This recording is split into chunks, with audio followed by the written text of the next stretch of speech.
Hello everyone, मैं शादू जौहरी और आज हम लोग स्टार्ट करने जा रहे हैं यूनिट 8 का पार्ट बी। हम लोगों ने पार्ट ए जो है उसको कंप्लीट कर लिया है। आज हम लोग पार्ट बी को स्टार्ट करने जा रहे हैं, जिसमें आप लोगों के दे रखा है सिलेबस के अंतर्गत कि जो अनुदेशनात्मक अभिकल्प है उसके प्रति सिस्टम उपागम क्या है, यानी इंस्ट्रक्शनल डिजाइन के लिए सिस्टम उपागम क्या रहेगा। दूसरा है अनुदेशनात्मक अभिकल्प को विकसित करने के लिए मॉडल, यानी कि जो हम इंस्ट्रक्शन देते हैं उसको डिजाइन करने के लिए कुछ मॉडल दे रखे हैं, उसको डेवलप करने के लिए कुछ मॉडल दे रखे हैं, जिसमें ADDIE मॉडल, ASSURET तथा कैरी मॉडल, मेंसन का मॉडल और गैगने द्वारा जो है प्रतिपादित जो 9 इवेंट्स है इंस्ट्रक्शन के वो दे रखे हैं।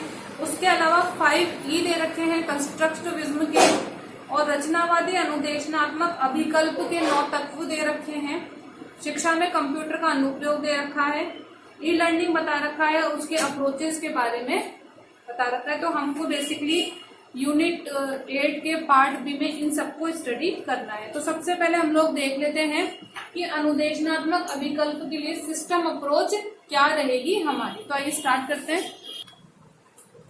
तो सबसे पहले देखेंगे कि अनुदेशन क्या होता है, इंस्ट्रक्शन क्या होते हैं। तो मैंने पहले भी आपको बताया था कि हम लोग जब एजुकेशन के बारे में बात करते हैं तो क्लास में टीचर के द्वारा बच्चे को सिखाने के लिए जो भी बात बताई जाती है, सब्जेक्ट से रिलेटेड जो बात बताई जाती है, उसको अपने जो विचार बच्चों के समक्ष रखता है, अपने एक्सपीरियंस बच्चों के समक्ष रखता है, वो सब किसके अंतर्गत आता है, इंस्ट्रक्शन में, जिससे बच्चे को जो है सीखने में मदद मिलती है। तो वो क्या होता है, अनुदेशन होता है। सिर्फ ऑर्डर देना या चुप बैठ जाओ ये सब करो, यही निर्देश या अनुदेश इंस्ट्रक्शन के अंतर्गत नहीं आते। टीचर क्लास में जो भी बच्चे को ऐसी बातें बताता है जिससे उसकी लर्निंग जो है बहुत ज्यादा सरल और सुगम होती है, वो सब किसके अंतर्गत आता है, वो इंस्ट्रक्शन के अंतर्गत आता है। तो इंस्ट्रक्शन समझ लिया कि अनुदेशन क्या, अनुदेश क्या होता है। अब देखना है कि इंस्ट्रक्शन डिजाइन क्या होती है। अनुदेशन अभिकल्प यानी कि इन इंस्ट्रक्शन को डिजाइन का मतलब क्या होता है। तो इसका मतलब होता है कि अब एक तो अनुदेश या इंस्ट्रक्शन हम देते हैं नॉर्मली क्लास में, टीचर जाकर के बच्चों के सामने बताने लग जाता है, कुछ सब्जेक्ट पढ़ाने लग जाता है, उससे रिलेटेड जो है बातें बच्चों के सामने वो करता है, अपने एक्सपीरियंस शेयर करता है। एक तो बस ट्रेडिशनल जो मेथड है कि टीचर क्लास में गया, बच्चों के सामने उसने पढ़ाना शुरू किया, अपने विचार रखे। एक होता है कि इस इंस्ट्रक्शन के लिए जो है वो कोई नई स्किल का यूज करे, कोई अलग मेथड का यूज करे, ठीक है, कोई ट्रेनिंग या कोई भी एक ऐसी विधि को सम्मिलित करे जिससे कि लर्निंग जो है और ज्यादा इजी होती जाए। तो इंस्ट्रक्शन को डिजाइन करना यानी कि हम जो अनुदेश बच्चे को क्लास में दे रहे थे उसको डिजाइन करना, यानी उसको हम किस तरीके से देंगे और वो तरीके क्या रहेंगे, हम कौन सा मेथड यूज करेंगे, हम कौन सी स्किल यूज करेंगे, क्या कोई ट्रेनिंग यूज करेंगे, ठीक है। तो वो सब किसके अंतर्गत आता है, वो इंस्ट्रक्शन डिजाइन के अंतर्गत आता है कि अपने अनुदेश जो हम दे रहे हैं उसको भी डिजाइन करना। तो अनुदेश समझ लिया, उसका डिजाइन समझ लिया। अब बात आती है कि सिस्टम अप्रोच यानी सिस्टम उपागम क्या होता है। तो सिस्टम का मतलब होता है जब भी हम कोई नॉर्मली भी काम करते हैं तो हमें बोलते हैं कि इस काम को सिस्टमेटिक तरीके से करना। सिस्टमेटिक यानी व्यवस्थित तरीके से काम को करना। तो एक ऐसा तरीका, ठीक है। प्रणाली से क्या मतलब है, सिस्टम का मतलब होता है प्रणाली। तो प्रणाली से क्या तात्पर्य है, एक उस तरीके से लगाया जाता है, उस तरीके से लगाया जाता है जिसके माध्यम से जो उद्देश्य हैं, जो भी हमारे ऑब्जेक्टिव हैं, उनको प्राप्त किया जा सके। यानी कि हम कोई भी काम करने जा रहे हैं, हम उसके ऑब्जेक्टिव तय करते हैं, तो एक ऐसा तरीका, एक ऐसा वे जिससे हम अपने ऑब्जेक्टिव को प्राप्त कर सके। तो वो अपने उद्देश्यों को प्राप्त करने के लिए हम जो भी तरीका, जो भी मेथड, जो भी रास्ता चूज करते हैं वो क्या कहलाता है, एक सिस्टम के अंतर्गत वो आता है। किसी भी समस्या के सभी पहलुओं को समन्वित करने का व्यवस्थित प्रयास है। यानी कोई भी प्रॉब्लम हमारे सामने आई है, कोई भी समस्या हमारे सामने आई है, इसके सभी पहलुओं को देखना कि यानी इसको किस तरीके से सॉल्व किया जाएगा, प्रॉब्लम किस प्रकार से आई है, हम क्या रिसोर्सेज यूज करेंगे, किस प्रकार से इस प्रॉब्लम को सॉल्व करेंगे, उन सभी पहलुओं को ध्यान में रखकर एक जो है व्यवस्थित प्रयास करना या एक तरीका चुनना जिससे हम इस प्रॉब्लम को सॉल्व करेंगे, वो किसके अंतर्गत आता है, वो आता है प्रणाली या सिस्टम के अंतर्गत। इजी या एक लाइन में बताऊं कि कोई भी जो है हम तरीका यूज करते हैं अपनी प्रॉब्लम को सॉल्व करने के लिए, हम बेस्ट से बेस्ट क्या तरीका यूज कर सकते हैं जिससे हम अपने ऑब्जेक्टिव को प्राप्त कर सके, और ऑब्जेक्टिव को प्राप्त करने के साथ साथ हम जो है हमारी प्रॉब्लम को सॉल्व कर सके एक व्यवस्थित तरीके से। तो बेसिकली सिस्टम हमने समझ लिया कि सिस्टम क्या होता है, इसमें अप्रोच कौन सी होती है। तो सिस्टम के अंदर जो अप्रोच आती है वो आती है, सबको पता है सिस्टम अप्रोच में इनपुट, प्रोसेस और आउटपुट। इसके अंतर्गत आता है इनपुट यानी कि अदा, प्रोसेस यानी प्रक्रिया, और आउटपुट यानी अदा। यानी कि हम कुछ इनपुट देंगे, वो प्रोसेस होगा, उसके बाद में क्या आएगा, हमारा आउटपुट निकल करके आएगा। और सिस्टम अप्रोच के एलिमेंट भी यही होते हैं कि तत्व, सिस्टम के अंतर्गत किन तत्वों को शामिल किया जाता है। तो उसके अंतर्गत हम इनपुट को शामिल करते हैं, प्रोसेस को शामिल करते हैं और हम आउटपुट को शामिल करते हैं। ठीक है, इनपुट में हम लोग क्या देख सकते हैं कि टीचर बच्चे को इनपुट देता है, स्टूडेंट इनपुट लेता है, इसमें हम लोग करिकुलम को ले सकते हैं, हमारी पाठ्यचर्या को ले सकते हैं, हमारा इंस्ट्रक्शन मटेरियल जो होता है, यानी हम अनुदेश जो देंगे उसकी जो सामग्री है, इंस्ट्रक्शनल जो मटेरियल है, अनुदेशन सामग्री को हम इसके अंतर्गत ले सकते हैं। क्योंकि टीचर इनपुट दे रहा है, स्टूडेंट इनपुट लेगा। करिकुलम यानी हम उसको क्या पढ़ाएंगे, किस तरीके से इंस्ट्रक्शन अनुदेश देंगे, हमारी सामग्री क्या रहेगी, तो इसके अंतर्गत इन सब बातों को शामिल किया जाता है। प्रोसेस में क्या आता है कि भाई हमने यहाँ पर बच्चे को जो पढ़ाया है, जिस तरीके से हमने उसको इनपुट दिया है, तो उसके लिए हमारे क्या मेथड हम लोग यूज करेंगे, प्रोसेस में किस तरीके से। भाई यहाँ तो हमने तैयारी कर ली बच्चे को देने के लिए, हमको क्या पढ़ाना है, अब वो इन सब का प्रोसेस करेगा, अपने दिमाग में चलेगा हम क्या मेथड यूज करेंगे, क्या स्ट्रेटेजीज हमारी रहेंगी, क्या अप्रोचेस हम लोग यूज करेंगे। ठीक है, क्या मेथड मैंने बता दिया। तो इन सब के माध्यम से क्या होगा, बच्चा प्रोसेस करेगा। भाई अगर आप इसको नॉर्मली जाकर के बच्चे को पढ़ा देंगे तो शायद उसको उतना समझ में नहीं आए जितना अगर आप कोई मेथड, कोई स्ट्रेटेजी, कोई अप्रोच यूज करके बच्चा उस चीज को ज्यादा अच्छे तरीके से समझेगा। तो हम इनपुट देंगे, उसको बच्चा इन तरीकों के माध्यम से प्रोसेस करने की कोशिश करेगा, समझने की कोशिश करेगा। जब वो समझेगा तो आउटपुट में हमको क्या मिलेगा, हमको रिजल्ट मिलेगा कि हमने जो बच्चे को पढ़ाने की कोशिश की, जो इंस्ट्रक्शन हमने उसको दिए हैं वो उस तक उस तरीके से पहुंचे हैं या नहीं पहुंचे, जिस तरीके से हमको उस तक पहुंचाने थे। तो ये क्या हुआ, इंस्ट्रक्शन डिजाइन और सिस्टम अप्रोच। सिस्टम अप्रोच के तत्व मैंने आपको बताया कि एलिमेंट कौन कौन से होते हैं। इसमें इनपुट, प्रोसेस, आउटपुट को शामिल किया जाता है। इनपुट में teacher, student, curriculum, instruction material, इन सबको शामिल किया जाता है। इन सब के माध्यम से, इन मेथड, स्ट्रेटेजी, अप्रोचेस के माध्यम से बच्चा उन सब बातों को, जो इंस्ट्रक्शन उसको दिए गए हैं, उनको प्रोसेस करने की, उसको प्रक्रिया करने की कोशिश करता है। और आउटपुट में क्या निकल करके आता है, आउटपुट में निकल करके आता है रिजल्ट। यानी हमने जो बच्चे को इंस्ट्रक्शन दिए हैं वो उस तक पहुंचे हैं या नहीं पहुंचे हैं। तो ये समझ, इसके अंतर्गत हम लोगों ने देख लिया अनुदेशन डिजाइन यानी कि इंस्ट्रक्शनल डिजाइन को देख लिया, सिस्टम अप्रोच को देख लिया। बेसिकली सिस्टम अप्रोच जो है उन तकनीकों में से एक होता है, उस टेक्नोलॉजी में से एक होता है जिसका उद्देश्य क्या होता है, जिसका उद्देश्य शिक्षा की जितनी भी प्रॉब्लम है, एजुकेशन में जितने भी इश्यू है, जितनी भी प्रॉब्लम है, उनको हल करने का एक वैज्ञानिक, एक साइंटिफिक तरीका। साइंस का मतलब क्या होता है, किसी भी काम को सिस्टमेटिक तरीके से, क्रमबद्ध रूप से करना। तो शिक्षा के अंतर्गत जितनी भी समस्याएं हैं, जितने भी प्रॉब्लम है, उनको सॉल्व करने के लिए एक वैज्ञानिक ढंग का यूज करना है, उन समस्याओं को वैज्ञानिक रूप से हल करना। अब वैज्ञानिक रूप से हम कैसे हल कर सकते हैं, इस सिस्टम अप्रोच का, या हम लोग कह सकते हैं प्रणाली उपागम का यूज करके। क्योंकि साइंस का मतलब ही क्या है, व्यवस्थित तरीके से चीजों को सॉल्व करना, वही क्या कहलाता है, साइंस कहलाता है। तो ये था अनुदेशन। इंस्ट्रक्शनल डिजाइन क्या होता है, सिस्टम अप्रोच क्या होता है, ये हम लोगों ने देख लिया।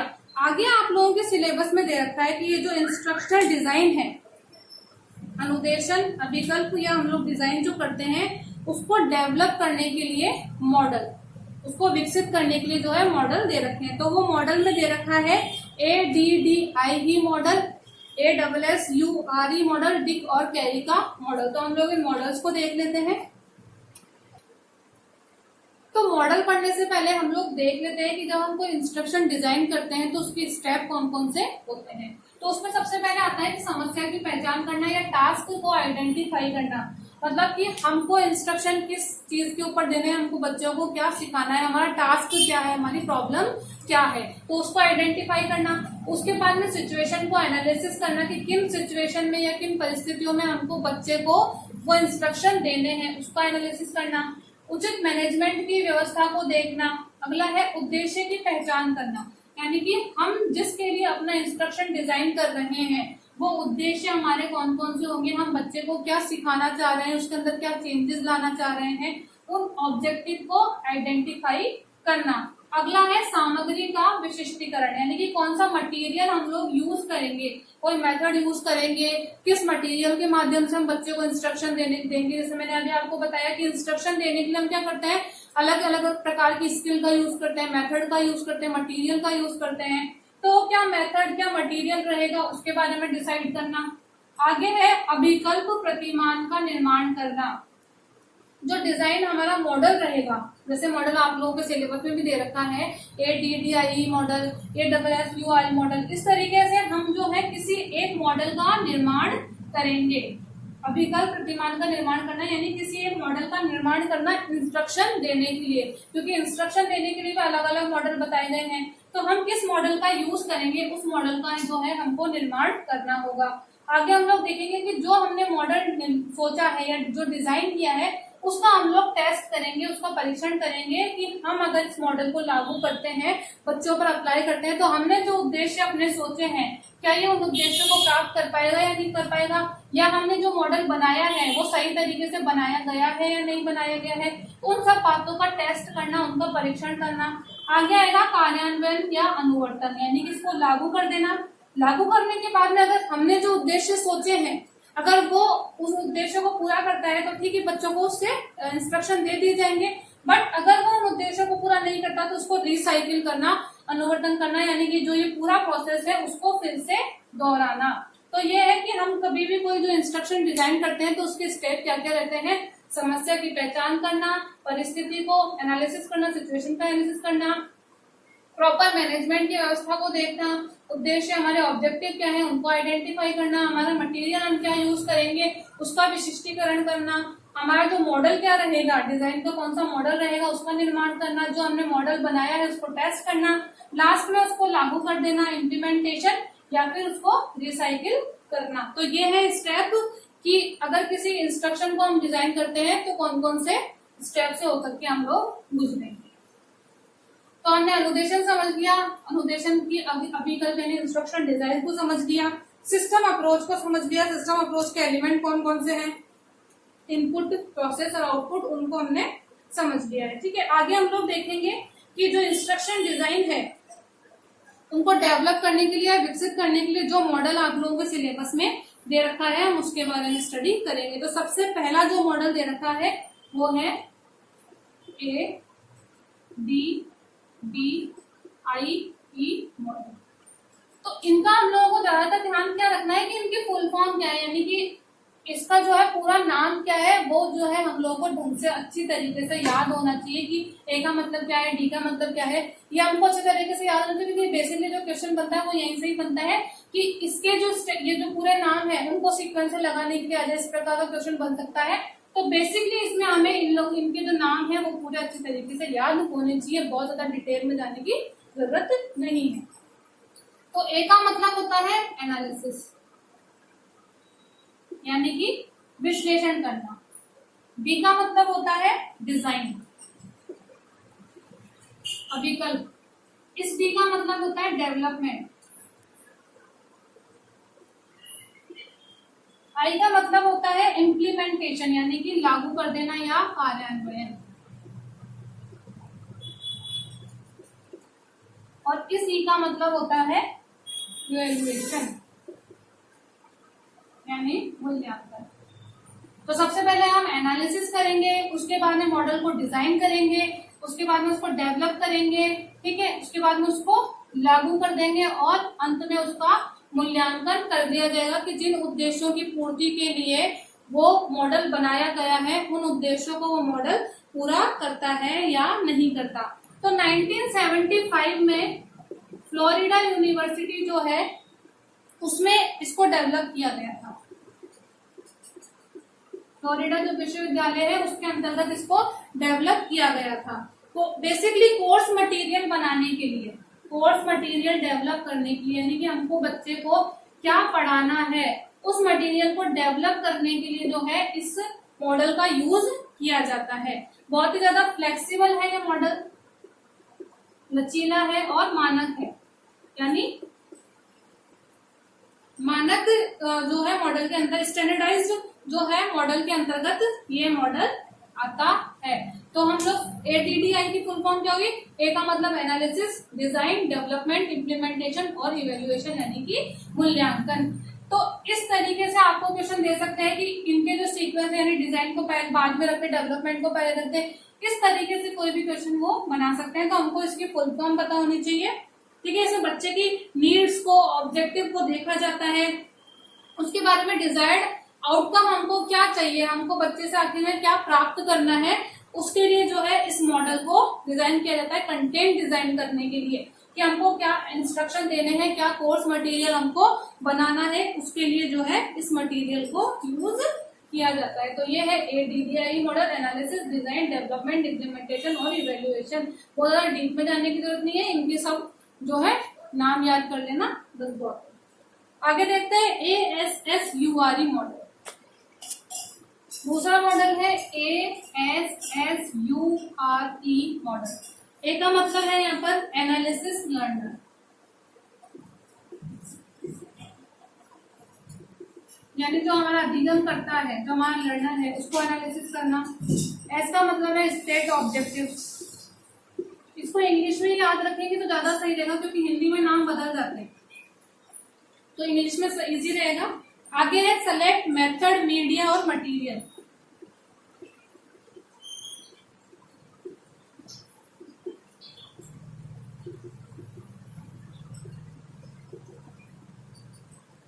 यू का मतलब है यूटिलाइज, मटेरियल, मीडिया।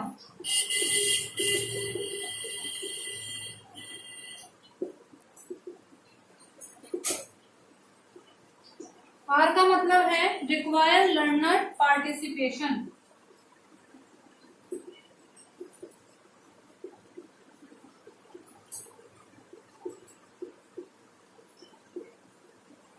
और ई का मतलब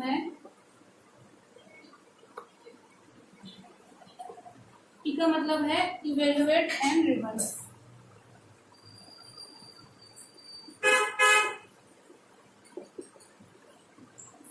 तो ये हुआ ASSURE की full form, analysis, learner, state objective, select, media, method और मटेरियल।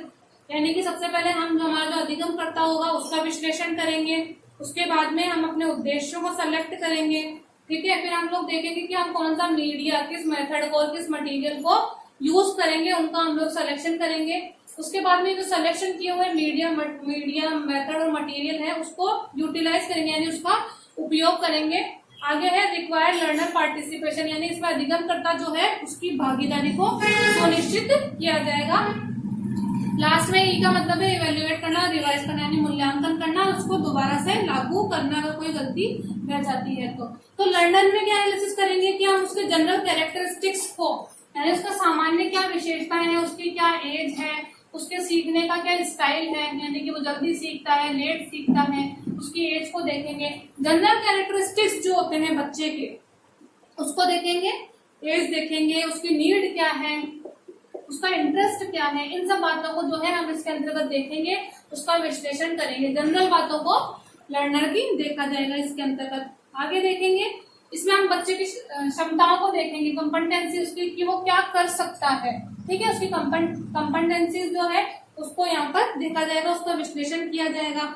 उसके बाद में कि ऑब्जेक्टिव, हमारे उद्देश्य क्या होंगे। इसका मतलब ये है कि हम क्या चाहते हैं, आउटकम में क्या निकल करके आए, तो उसके आधार पर हम अपने उद्देश्यों को निर्धारित करते हैं कि हम देखेंगे कि हम क्या चाहते हैं, आउटकम क्या आए इसके अंतर्गत। तो इसके अंदर हम लोग इसमें 3 बातों को शामिल किया जाता है। मैं लिख देती हूँ यहाँ पर, ये तो जनरल कैरेक्टरिस्टिक्स हो गए। इसमें क्या एनालिसिस करते हैं, सामान्य विशेषताएं बच्चे की, कि क्या एज है, क्या उसके कैरेक्टर को, क्या उसका नीड है, क्या उसकी लर्निंग स्टाइल है, क्या उसकी कार्य क्षमताएं हैं, वो किस तरीके से काम कर सकता है, कितना काम कर सकता है, कितना अध्ययन कर सकता है, ये हम लोग देखेंगे एनालिसिस लर्नर के अंतर्गत। लर्नर को जब हम विश्लेषण करेंगे उसका। नेक्स्ट आती है कि इसमें स्टेट ऑब्जेक्टिव्स के अंतर्गत क्या क्या आएगा। तो स्टेट ऑब्जेक्टिव सबसे पहले हम लोग देखेंगे कि लर्निंग आउटकम असेसमेंट, कि हम आउटकम क्या चाहते हैं, क्या हम आउटकम चाहते हैं उसको देखेंगे। उसके अलावा देखेंगे कोर्स रूब्रिक्स,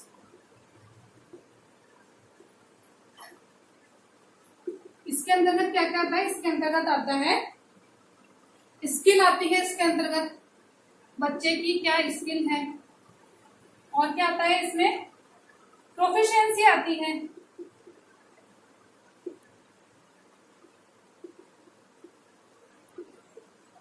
और आता है कंडीशन ऑफ परफॉर्मेंस।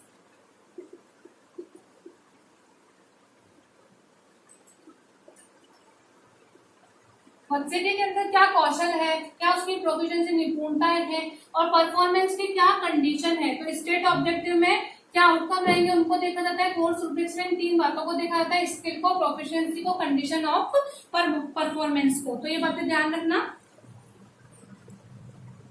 मतलब what do student need to learn, कि हम बच्चे को क्या सिखाना चाहते हैं, क्या हम बच्चे के अंतर्गत डेवलप करना चाहते हैं, वो काय में आता है, ऑब्जेक्टिव्स के अंतर्गत आता है।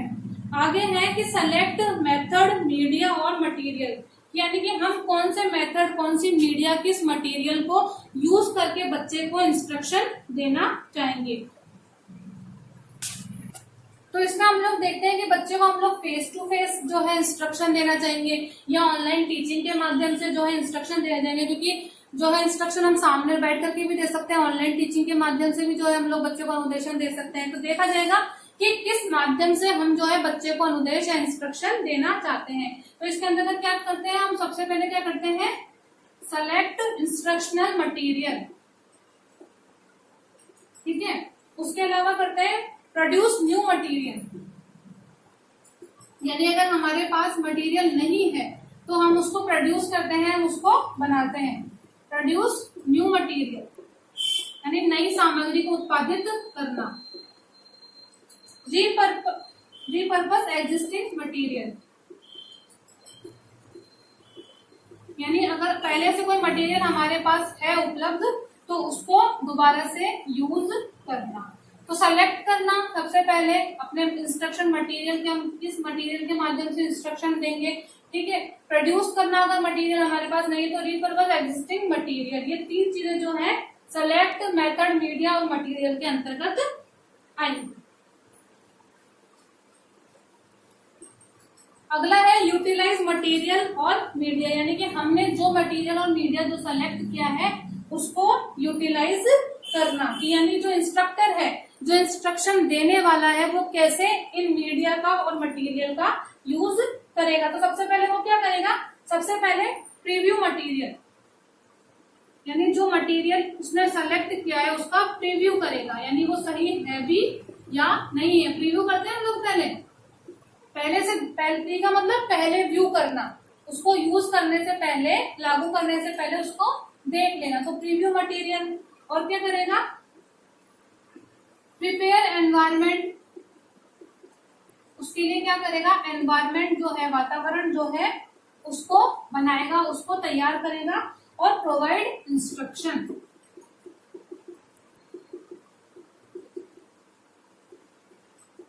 तो यूटिलाइज मटेरियल मीडिया में क्या आएगा, सबसे पहले मटेरियल जो है उसको प्रीव्यू किया जाएगा, एनवायरमेंट जो है इंस्ट्रक्शन देने के लिए उसको तैयार किया जाएगा, और प्रोवाइड इंस्ट्रक्शन यानी कि इंस्ट्रक्शन को बच्चों को प्रोवाइड करवा दिया जाएगा। तो ये आता है यूटिलाइज मीडिया और मटेरियल के अंतर्गत।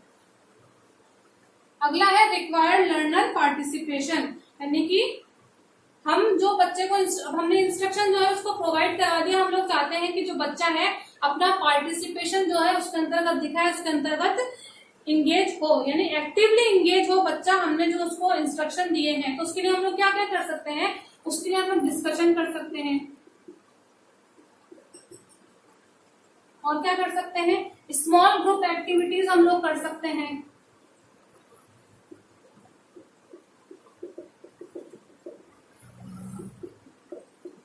और क्या किया जा सकता है, फॉर्मेटिव असेसमेंट।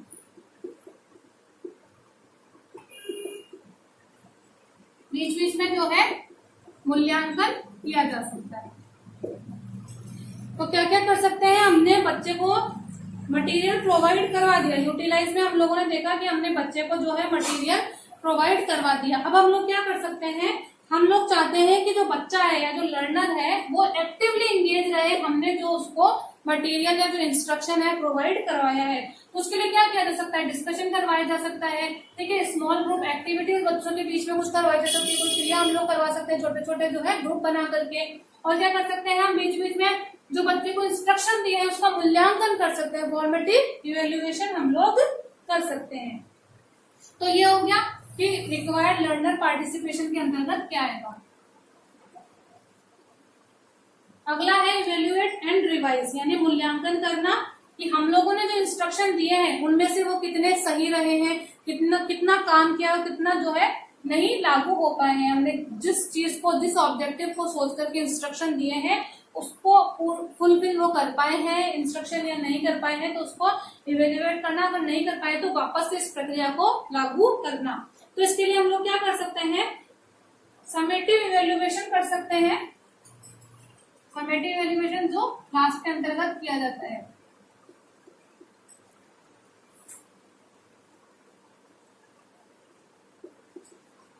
समेटिव इवेल्युएशन कर सकते हैं किस किस का, जो हमने इंस्ट्रक्शन जो दिए हैं, इंस्ट्रक्शन डिलीवरी का, और किसका, मीडिया एंड मटेरियल का।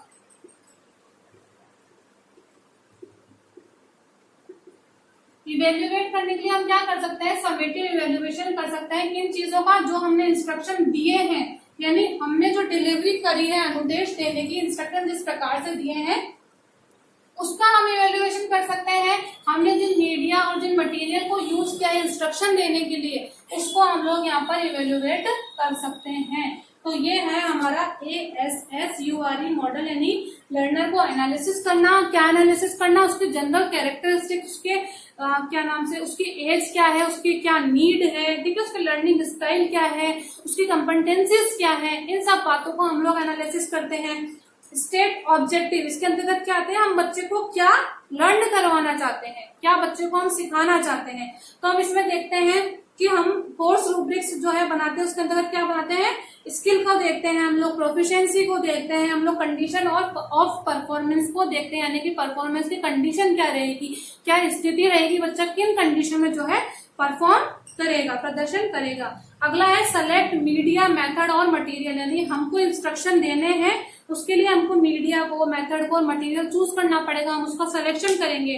तो उसके लिए हम लोग क्या करेंगे, सबसे पहले इंस्ट्रक्शन मटेरियल को सेलेक्ट करेंगे, उसके बाद में अगर हमारे पास मटेरियल नहीं है तो प्रोड्यूस न्यू मटेरियल करेंगे, उसके बाद में रीपर्पस एग्जिस्टिंग मटेरियल, यानी कि अगर हमारे पास पहले से कोई मटेरियल उपलब्ध है तो उसको फिर से रीयूज हम लोग करेंगे।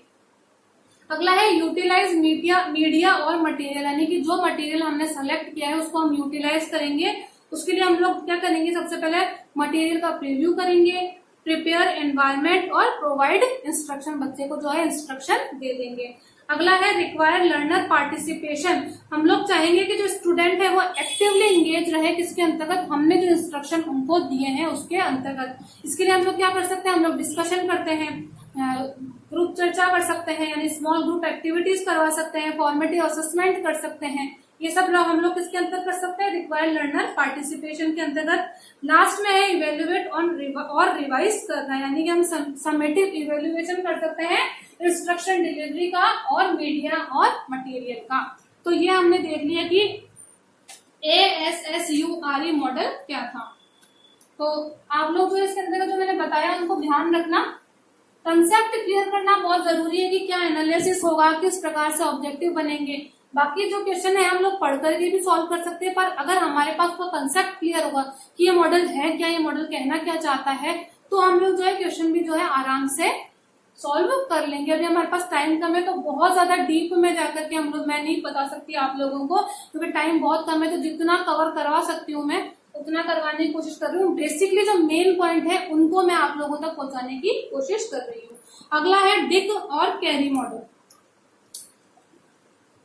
डिक और कैरी मॉडल जो है वो 10 सेक्शन में डिवाइड है ये मॉडल, यानी कितने 10 पार्ट है इस मॉडल के, और कंटेंट और इंस्ट्रक्शन को छोटे छोटे पार्ट में बांट कर देना चाहिए डिक और कैरी मॉडल।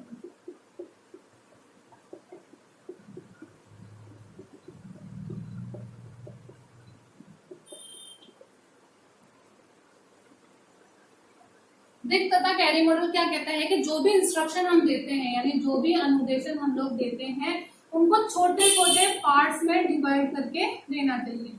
छोटे छोटे भागों में जो है बांट करके इंस्ट्रक्शन को देना चाहिए। और इनके मॉडल में टोटल 10 सेक्शन है। कितने भाग है? टोटल 10 भाग है इनके मॉडल के अंतर्गत। तो उन 10 भाग को जो है ढंग से समझने की कोशिश करना, क्योंकि वो 10 याद करना ही बहुत बड़ी बात है। तो उनको अगर याद कर लेंगे तो काफी रहेगा हम लोगों के लिए। बहुत ज्यादा हम लोग डीप में जाकर के बात नहीं करेंगे। वो जो 10 है उनके नाम मैं आपको बता दूंगी, किस तरीके से उसको बनाया जाता है उस मॉडल को, वो हम लोग देख लेंगे। ठीक है, तो कंटेंट डेवलपमेंट के लिए मॉडल बनाया गया है, यानी हम अपने कंटेंट को कैसे डेवलप करेंगे उसके लिए इस मॉडल का निर्माण किया गया। तो चलो स्टार्ट करते हैं। क्या है डिक और कैरी मॉडल?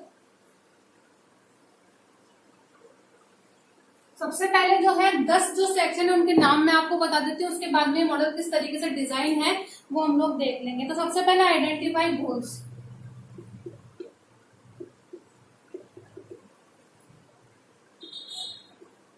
यानी हमारे क्या गोल्स रहेंगे, क्या हमारे लक्ष्य रहेंगे, उनको आइडेंटिफाई करना। बी है कंडक्ट, अगला है कंडक्ट इंस्ट्रक्शनल एनालिसिस।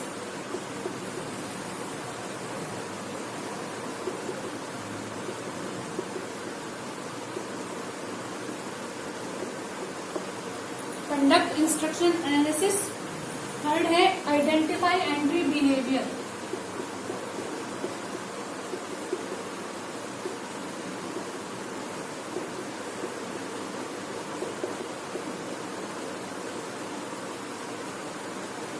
फोर्थ है हमारा राइट परफॉर्मेंस ऑब्जेक्टिव, यानी हमारे परफॉर्मेंस के क्या ऑब्जेक्टिव रहेंगे।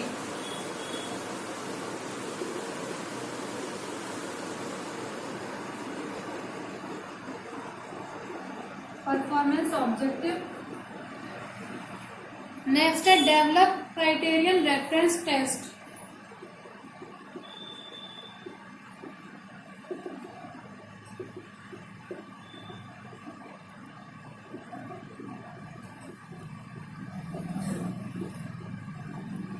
सिक्स्थ है हमारा डेवलप इंस्ट्रक्शनल स्ट्रेटजीज।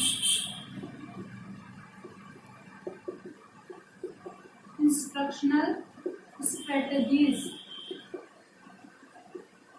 हमारी रणनीति क्या रहेगी, क्या स्ट्रेटजीज रहेंगी इंस्ट्रक्शन को डेवलप करने के लिए। अगला है develop and select instructional material. Develop and select instructional material. 7 हो गए। 8th है develop conduct, develop and conduct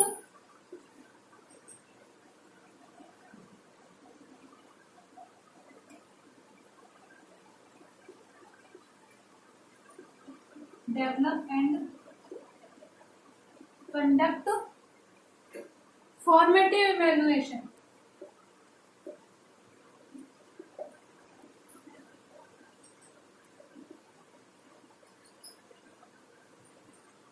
ninth है हमारा रिवाइज्ड इंस्ट्रक्शन, यहां लिख देती हूं मैं, रिवाइज्ड इंस्ट्रक्शन। और 10th है 10वां जो सेक्शन है वो है develop and conduct summative evaluation.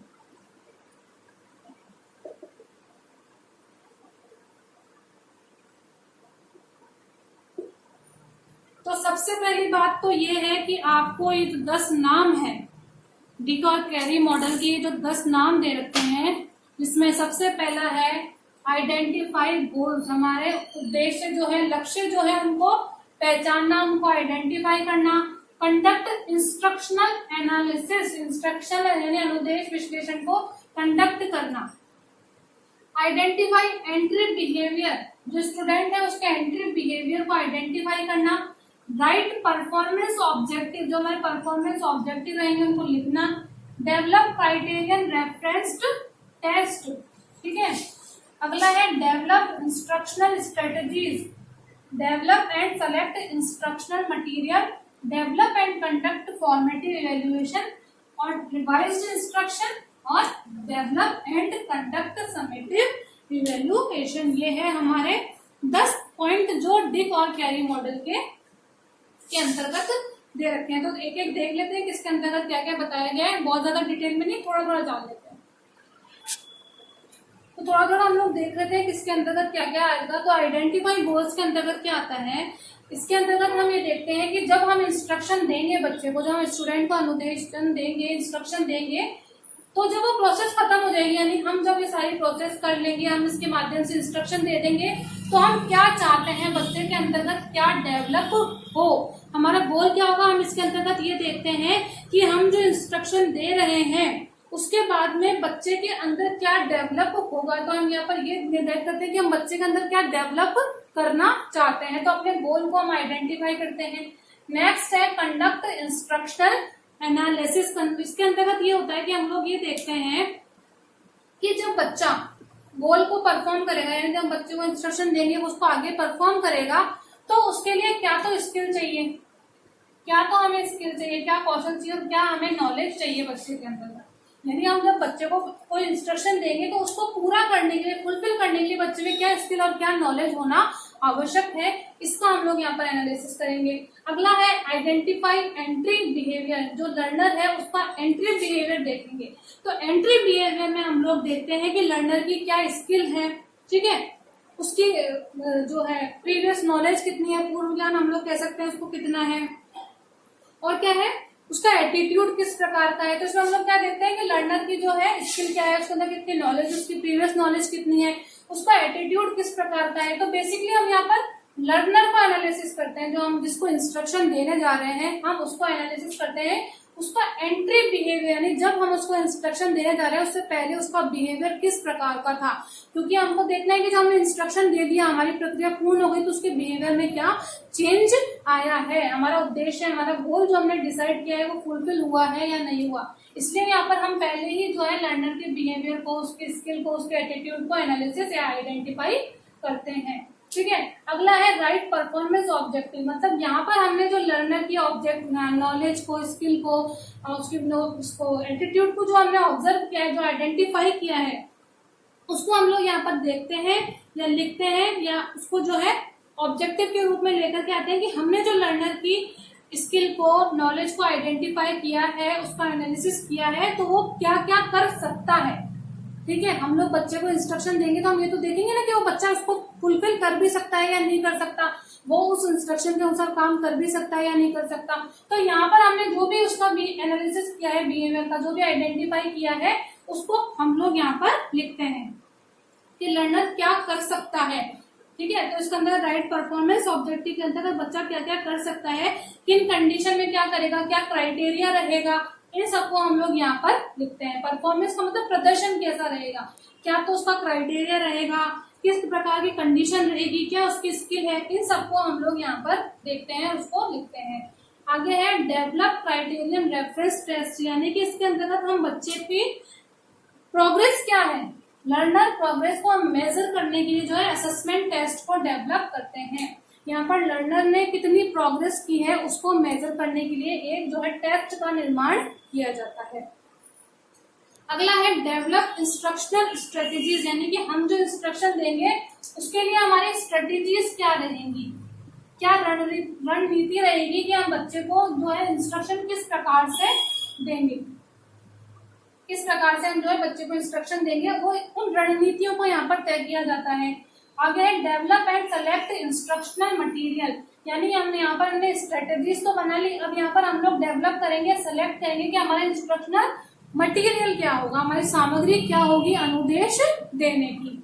ठीक है, बहुत ज्यादा डीप में नहीं समझना, सिर्फ इनका मीनिंग समझना है कि किस पॉइंट के अंतर्गत क्या बात कही गई है, बहुत ज्यादा डीप में हम लोगों को नहीं जाना है। आगे है develop and conduct formative evaluation, यानी कि हमने अब तक जो किया है ना, उसके अंतर्गत हम लोग ये देखते हैं कि हम लोग डेटा कलेक्ट करते हैं कि अब तक हम लोगों ने जो कर लिया उसके अंतर्गत हमको कितनी सफलता प्राप्त हुई, उसका मूल्यांकन हम लोग जो है यहाँ पर करते हैं फॉर्मेटिव इवेल्युएशन के अंतर्गत, ताकि हम लोग यहाँ पर डेटा कलेक्ट कर लेंगे और जब लास्ट में हम लोग हमारा समेटिव इवेल्युएशन लेंगे तो हम लोग देखेंगे कि तब से और अब में कितना चेंज आया है, हमारे उद्देश्यों की प्राप्ति हुई है या नहीं हुई है। रिवाइज इंस्ट्रक्शन, अगर हमको लगता है कि यहाँ तक हमने जो किया है उसमें कोई प्रॉब्लम है या कोई ठीक प्रकार से इम्प्लीमेंटेशन नहीं हुआ है, कुछ भी प्रॉब्लम अगर हमको लगती है तो हम किसी भी स्टेप पर आकर के जो है उस इंस्ट्रक्शन को रिवाइज कर सकते हैं, यानी कि पुनः जो है उसको तैयार कर सकते हैं। मान लीजिए यहाँ पर आकर के हमको लगता है, इस पॉइंट पर आकर के हम यहाँ तक पहुंच गए, यहाँ पर हमको लगा कि यहाँ पर कुछ गलती हो गई है, हमारी जो इंस्ट्रक्शन स्ट्रेटेजीज है वो बनाने में मिस्टेक हुई, तो हम वापस से जो है इस पॉइंट पर आकर के इसको इम्प्रूव कर सकते हैं। तो रिवाइज इंस्ट्रक्शन का मतलब यही होता है कि हम इंस्ट्रक्शन को जो है रिवाइज कर सकते हैं। अगला है develop and conduct summative evaluation, यानी कि हमने जो अब तक कार्य किया है उसका ओवरऑल हम लोग देखेंगे कि हम लोगों ने जिस गोल को यहाँ निश्चित किया था उसको यहाँ पर प्राप्त किया गया है या नहीं किया गया है। समेटिव इवेल्युएशन जो अंत के अंतर्गत किया था कि सब प्रोसेस जब हम लोगों ने कंप्लीट कर लिया तो हम अपने उद्देश्यों को प्राप्त कर पाए हैं या प्राप्त नहीं कर पाए हैं। ठीक है, फॉर्मेटिव इवेल्युएशन के अंतर्गत 3 पॉइंट आते हैं। इसके अंतर्गत हम इवेल्युएशन किस प्रकार से कर सकते हैं, या तो हम लोग कर सकते हैं 1-to-1 इवेल्युएशन, ये फॉर्मेटिव का है 1-to-1 इवेल्युएशन, यानी एक एक बच्चे से जो है मूल्यांकन कर सकते हैं। यहाँ पर मैं लिख देती हूँ 1-to-1 इवेल्युएशन किया जा सकता है, या फिर क्या किया जा सकता है स्मॉल ग्रुप, छोटे छोटे ग्रुप में बांट करके मूल्यांकन किया जा सकता है, स्मॉल ग्रुप इवेल्युएशन या फिर फील्ड इवेल्युएशन। तो ध्यान रखना कि फॉर्मेटिव इवेल्युएशन किस प्रकार से किया जा सकता है, 1-to-1 किया जा सकता है, स्मॉल ग्रुप में किया जा सकता है, या फील्ड जो है इवेल्युएशन किया जा सकता है। उसके बाद में रिवाइज इंस्ट्रक्शन होता है और बाद में डेवलप हम लोग कर सकते हैं, कंडक्ट करते हैं समेटिव इवेल्युएशन के अंतर्गत। तो आप लोगों को आई होप समझ में आ गया होगा कि डिक कैरी मॉडल क्या है। सबसे पहले गोल्स को आइडेंटिफाई किया जाता है कि हम किस उद्देश्य के लिए, हमारा क्या लक्ष्य रहेगा, इंस्ट्रक्शन देने के बाद में बच्चे में क्या परिवर्तन चाहते हैं। ठीक है, वो क्या आता है आइडेंटिफाई गोल्स, लक्ष्य निर्धारित करना, ऑब्जेक्टिव नहीं, हम अपने लक्ष्य को निर्धारित करें कि अंत में हम क्या चाहते हैं बच्चे के अंतर्गत परिवर्तित करना या डेवलप करना। आगे है कंडक्ट इंस्ट्रक्शनल एनालिसिस, यानी कि हम जो इंस्ट्रक्शन दे रहे हैं उसके लिए कितनी नॉलेज, कितनी स्किल की आवश्यकता है। आइडेंटिफाई एंट्री बिहेवियर, यानी आप लर्नर का एनालिसिस करते हैं कि उसकी क्या स्किल है, क्या नॉलेज है, क्या उसकी प्रीवियस नॉलेज है, किस प्रकार का उसका एटीट्यूड है, ताकि हम जब बाद में इस प्रोसेस को खत्म करें तो हम देखें कि यहाँ से यहाँ तक में बच्चे में कितना चेंज आया है। राइट परफॉर्मेंस ऑब्जेक्टिव, हमने जो यहाँ पर एनालिसिस किया है उसकी हम कंडीशन राइट करते हैं, उसको हम क्राइटेरिया राइट करते हैं। हम लोग देखते हैं कि जो स्किल और नॉलेज हमने बच्चे के एनालिसिस करी है हम उसको यहाँ पर समझते हैं, उसको राइट करते हैं। हम परफॉर्मेंस ऑब्जेक्टिव देखते हैं कि अगर बच्चा प्रदर्शन करेगा तो उसके आधार पर उसकी स्किल ऑब्जेक्टिव जो है वो उसकी स्किल जो नॉलेज जो है वो इसके अकॉर्डिंग है या फिर नहीं है। तो यहाँ पर बेसिकली हम लोग क्या देखते हैं, कंडीशन देखते हैं, क्राइटेरिया देखते हैं परफॉर्मेंस का। आगे है डेवलप क्राइटेरिया रेफरेंस टेस्ट, यानी कि हम लोग बच्चे की परफॉर्मेंस को मेजर करने के लिए एक असेसमेंट टेस्ट जो है उसका निर्माण करते हैं। इंस्ट्रक्शनल स्ट्रेटेजीज, हमारी अनुदेशन देने की रणनीति क्या रहेगी उसको हम लोग देखते हैं। इंस्ट्रक्शनल मटेरियल को सेलेक्ट करते हैं। उसके बाद में हम लोग कंडक्ट या डेवलप करते हैं फॉर्मेटिव इवेल्युएशन को। यहाँ तक हम लोगों ने जो किया है उसके बाद उसको जो है हम इवेल्युएट करते हैं किसके माध्यम से, 1-to-1 evaluation, small group evaluation या फील्ड इवेल्युएशन के आधार पर। यहाँ पर 9 स्टेप में रिवाइज इंस्ट्रक्शन, यानी कि यहाँ पर इवेल्युएशन करने के बाद अगर हमें लगता है कि किसी स्टेप पर हमको कुछ चेंज करने की जरूरत है तो हम जो है उसको चेंज कर सकते हैं। 10th है develop and conduct summative evaluation. अंत में क्या आता है, हम समेटिव इवेल्युएशन ओवरऑल परफॉर्मेंस को मूल्यांकन करने के लिए जो है हम समेटिव इवेल्युएशन का निर्माण करते हैं। देखते हैं कि बच्चे में जो यहाँ गोल निर्धारित किए गए थे उसको पूरा किया गया है या नहीं किया गया। तो ये है डिक और कैरी मॉडल। एक बार मैं आप लोगों को बना करके बता देती हूँ किस तरीके से इसको बनाया जाता है। तो ये है डिक और कैरी मॉडल। मैंने छोटा छोटा जो है शॉर्ट में जो है इन सबके नाम लिख दिए क्योंकि आपको पूरा नाम जो है मैं पहले बता चुकी हूँ। बस समझाने के लिए मैंने इस मॉडल को बनाया है, जिसमें सबसे पहले हम लोग क्या करते हैं, फर्स्ट स्टेप आएगा हमारा आइडेंटिफाई गोल्स का। उसी के अंतर्गत दूसरा और तीसरा स्टेप आएगा जो होता है हमारा कंडक्ट इंस्ट्रक्शनल एनालिसिस, और थर्ड होता है हमारा लर्नर का जो एंट्री बिहेवियर होता है उसको आइडेंटिफाई करना। तो step number 1 identify goals, second instructional analysis, third entry behaviour को आइडेंटिफाई करना। अगला है हमारा right performance objective, fourth number का। फिफ्थ नंबर का है क्राइटेरियन रेफरेंस टेस्ट को डेवलप करना। 6 नंबर का है इंस्ट्रक्शनल स्ट्रेटेजीज जो है उनको डेवलप करना। 7 नंबर है सेलेक्ट इंस्ट्रक्शनल मटेरियल। 8 नंबर का है फॉर्मेटिव इवेल्युएशन, जिसके मैंने 3 तरीके आपको बताए। उसके बाद में आता है हमारा यहाँ पर 9 नंबर का रिवाइज इंस्ट्रक्शन। इसका मतलब ये है कि किसी भी यहाँ से लेकर के इंस्ट्रक्शनल एनालिसिस से लेकर के write objective, criterion reference test, instructional strategy, select instruction material, formative evaluation या एंट्री बिहेवियर, किसी में भी अगर हमको रिवाइज करना होता है उसको तो हम यहाँ तक रिवाइज कर सकते हैं। आइडेंटिफाई गोल्स को रिवाइज नहीं कर सकते क्योंकि ये तो पहले निर्धारित हो चुके होते हैं, तो ये जो है नहीं हो सकता। बाकी यहाँ से लेकर के यहाँ तक ये जो पूरा प्रोसेस है उसको रिवाइज किया जा सकता है। सिर्फ इसी को समझाने के लिए मैंने जो है ये बनाया था। और लास्ट में जब ये प्रोसेस होता है तो समेटिव इवेल्युएशन सबसे अंत के अंतर्गत आ जाता है कि बच्चे का इवेल्युएशन करना पूर्ण रूप से कि हमने जो लक्ष्य तय किए थे उसको प्राप्त किया गया है या नहीं किया गया है। तो ये है डिक और कैरी मॉडल, जिसमें 2, 3, 4, 5, 6, 7, 8 स्टेप तक इसको कभी भी जो है रिवाइज किया जा सकता है। नाम मैंने पूरे नहीं लिखे क्योंकि पहले जो है मैं पूरे लिख करके इसीलिए आपको बता दी थी क्योंकि बोर्ड पर पूरे नाम आ नहीं पाएंगे। तो ये हो गया हमारा डिक और कैरी मॉडल। चलिए आगे देखते हैं। आगे है रॉबर्ट गैने का जो मॉडल है, उन्होंने 9 इवेंट जो बताए हैं उसको हम लोग देख लेते हैं। तो अगला है गैने के जो मॉडल दिए हैं उसका नाम दे रखा है कि गैने द्वारा प्रतिपादित 9 event of instruction. 9 event of instruction यानी अनुदेशन के 9 इवेंट कौन कौन से हैं उसको गैने के द्वारा बताया गया है। तो इसको हम लोग इसके नाम जो है वो देख लेंगे कि गैने ने कौन कौन से, रॉबर्ट गैने का जो मॉडल है उसमें कौन से 9 जो है इवेंट बताए गए हैं। इसके अंतर्गत सबसे पहले बताया गया है अटेंशन को गेन करना। हिंदी में लिख देती हूँ, अवधान को निर्देशित करना, मतलब अटेंशन गेन करना, बच्चे की जो अटेंशन है उसको गेन करना। इसके 9 नाम याद करना काफी रहेगा क्योंकि सीक्वेंस से आ जाए या किसी भी तरीके से आ जाए कि पहले 5 कौन से हैं, अंत के 4 कौन से, इस तरीके से। अगला है विद्यार्थियों को उद्देश्य से अवगत कराना।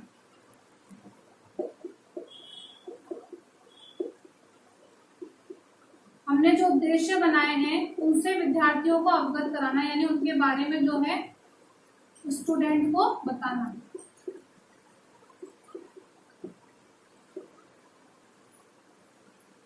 इन्फॉर्म लर्नर ऑफ ऑब्जेक्टिव्स की, लर्नर को जो है ऑब्जेक्टिव के बारे में बताना कि हमारे ऑब्जेक्टिव क्या क्या हैं उसके बारे में लर्नर को बताना। आगे है प्रत्यय स्मरण के लिए प्रयत्न करना या फिर stimulate recall of prior learning. प्रत्यय स्मरण रिकॉल करने के लिए बच्चे को प्रेरित करना।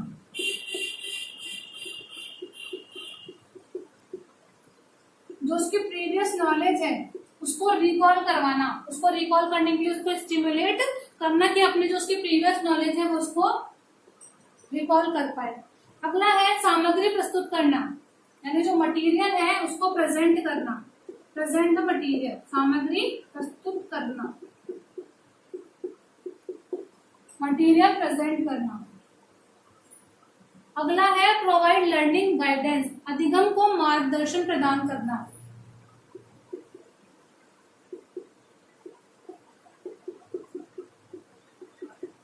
अधिगम मार्गदर्शन प्रदान करना,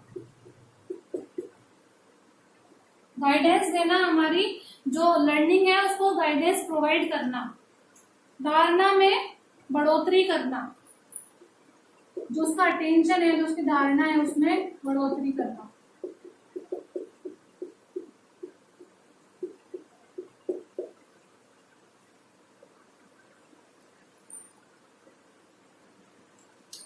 अगला है प्रतिक्रिया देना, फीडबैक देना।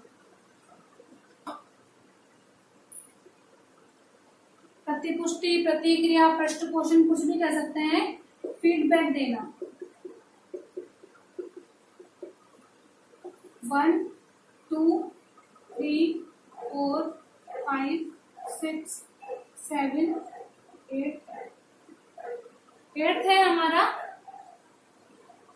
प्रदर्शन का आकलन करना, असेस परफॉर्मेंस, यानी कि जो बच्चों के द्वारा परफॉर्मेंस दी गई है उसका आकलन।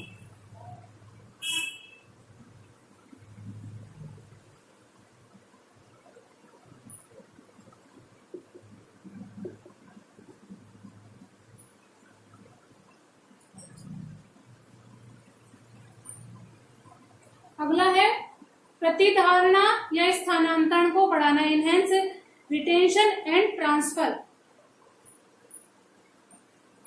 9th में यहां लिख देती हूँ, स्थानांतरण को बढ़ाना, प्रतिधारणा,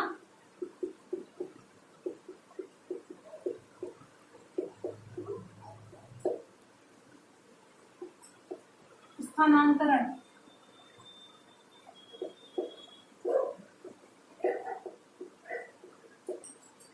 को बढ़ाना, मतलब इनहेंस रिटेंशन एंड ट्रांसफर, उसको बढ़ाना। तो सबसे पहले हमको बच्चे की अटेंशन को गेन करना होता है, यानी हमको अगर बच्चे को कुछ इंस्ट्रक्शन देने होते हैं तो हम सबसे पहले क्या करेंगे, उसके अटेंशन को गेन करेंगे।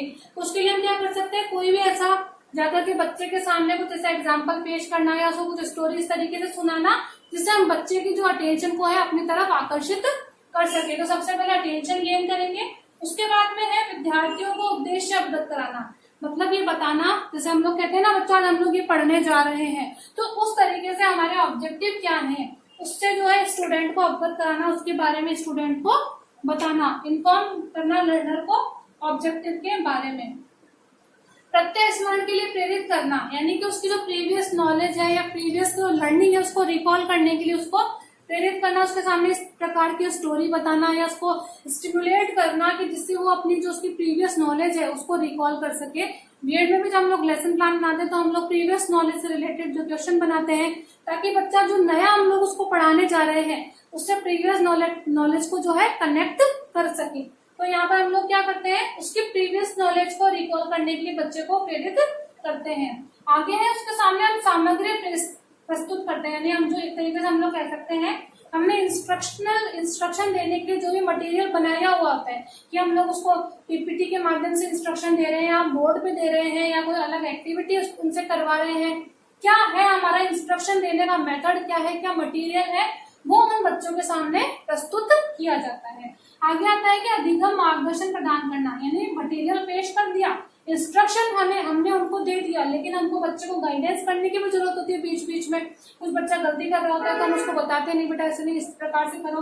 तो जो लर्निंग बच्चा कर रहा है उसको मार्गदर्शन करना, उसको गाइडेंस प्रदान करना, उसकी धारणा में बढ़ोतरी करना कि बच्चा जो सीख रहा है, जो उसकी अटेंशन है उसको और ज्यादा बढ़ाने की कोशिश करना, तो उसकी धारणा में बढ़ोतरी करना। प्रतिक्रिया देना, अपना फीडबैक या उनके सामने प्रतिपुष्टि उनको देना कि वो जो कर रहे हैं वो सही कर रहे हैं या नहीं कर रहे हैं। तो प्रतिक्रिया बच्चों को देना कि उन्होंने अब तक जो किया है वो ठीक है या नहीं है, उनको गाइडेंस देना, वो कुछ गलत कर रहे हैं तो उनको समझाना। इस प्रकार से जो है बच्चों को फीडबैक देना, कोई अच्छा कर रहा है तो उसको बोला नहीं बेटा बहुत अच्छा कर रहे हो, जिससे वो और ज्यादा करने के लिए प्रेरित हो। आगे है प्रदर्शन का आकलन करना, कि बच्चों ने जो परफॉर्म किया, हमने जो इंस्ट्रक्शन दिए हैं, हमने जो उद्देश्य निर्धारित किए थे उसके अकॉर्डिंग उन बच्चों ने परफॉर्म किया है या नहीं किया, उसका असेसमेंट, उसका इवेल्युएशन हम यहाँ पर करते हैं कि बच्चे ने जो परफॉर्म किया है वो उस प्रकार से किया गया है या नहीं किया गया है, या हम जो बच्चे में चाहते थे डेवलप करना जो इंस्ट्रक्शन के माध्यम से, वो बच्चा उसको पूरा कर पाया है या नहीं कर पाया। प्रतिधारणा या स्थानांतरण को बढ़ाना, कि जो बच्चे ने सीखा है वो उसका ट्रांसफर कर पाएगा क्या, मतलब हम लोग क्या सोचते हैं कि बच्चे ने जो सीखा उसको वो रियल लाइफ में यूज कर पाए, उसको किसी नई सिचुएशन में वो यूज कर पाए। तो यहाँ पर देखा जाएगा कि हमने जो बच्चे को सिखाया है उसको वो और ज्यादा से ज्यादा नई कंडीशन में या नई कोई ऐसी सिचुएशन उसके सामने आती है तो उसमें जो है उसको वो ट्रांसफर कर सके। तो इस प्रकार से ये 9 इवेंट्स थे इंस्ट्रक्शन के जो गहने ने दिए थे। तो इन 9 को जो है याद करना बहुत जरूरी है। इंग्लिश में मैंने आपको बता दिया कि अटेंशन को गेन करना, ऑब्जेक्टिव्स जो है बच्चों को इन्फॉर्म करना कि ऑब्जेक्टिव क्या रहेंगे, इनको रिकॉल के लिए स्टिमुलेट करना, मटेरियल उनके सामने प्रेजेंट करना, लर्निंग के लिए उनको गाइडेंस देना, उनकी जो धारणा है अटेंशन उसको इनहेंस करना, उनको फीडबैक देना, उन्होंने जो परफॉर्म किया है उसको जो है इवेल्युएट करना या उसको असेस करना। आगे है जो उन्होंने धारणा, प्रतिधारणा मतलब जो उन्होंने उनका इनहेंस करना, उनके रिटेंशन और ट्रांसफर को, यानी नई कंडीशन में वो उसको ट्रांसफर कर सके। तो ये था गहने का मॉडल या गहने के 9 इवेंट्स ऑफ इंस्ट्रक्शन।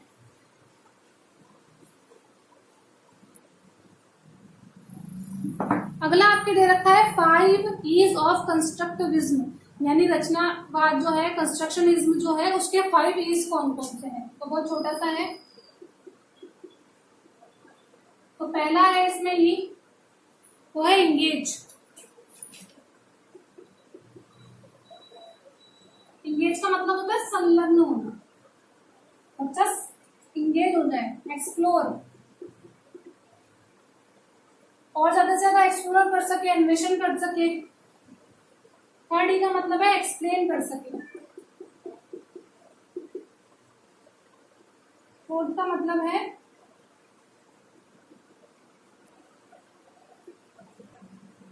इंटरप्रेट कर सके वो।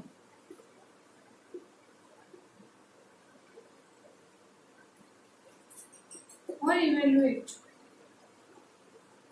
तो ये है 5 E's ऑफ कंस्ट्रक्शनिज्म, जिसके अंतर्गत क्या बताया गया है।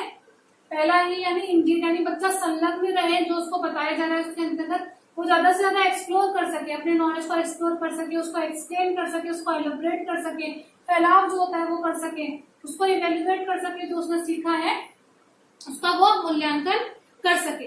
तो ये हम लोगों ने देख लिया कि 5 E's क्या है कंस्ट्रक्शनिज्म की। तो जो है आज हम लोगों ने हमारा कंप्लीट कर लिया है अनुदेशनात्मक अभिकल्प के प्रति सिस्टम अप्रोच क्या है हमारी। अनुदेशनात्मक अभिकल्प को विकसित करने के मॉडल, जिसमें ADDIE model, ASSURE model, Dick और कैरी का मॉडल, और गैगने ने जो 9 इवेंट्स दिए हैं इंस्ट्रक्शन के वो देख लिया। 5 E's ऑफ कंस्ट्रक्टिविज्म देख लिया। बाकी के जो टॉपिक है उसको हम लोग जो है नेक्स्ट क्लास में देखेंगे। आई होप आप लोगों को समझ में आया हो। अगर कोई प्रॉब्लम है तो आप लोग मुझसे पूछ सकते हो। बहुत ज्यादा डिटेल में हम लोग जो है इसके अंतर्गत नहीं जाएंगे क्योंकि टाइम इतना ज्यादा नहीं है और इतना डीप क्वेश्चन बनता भी नहीं है, क्योंकि मॉडल की फुल फॉर्म जो है वही पूछ ली जाती है, उसी को सीक्वेंस में लगाने के लिए आ जाता है।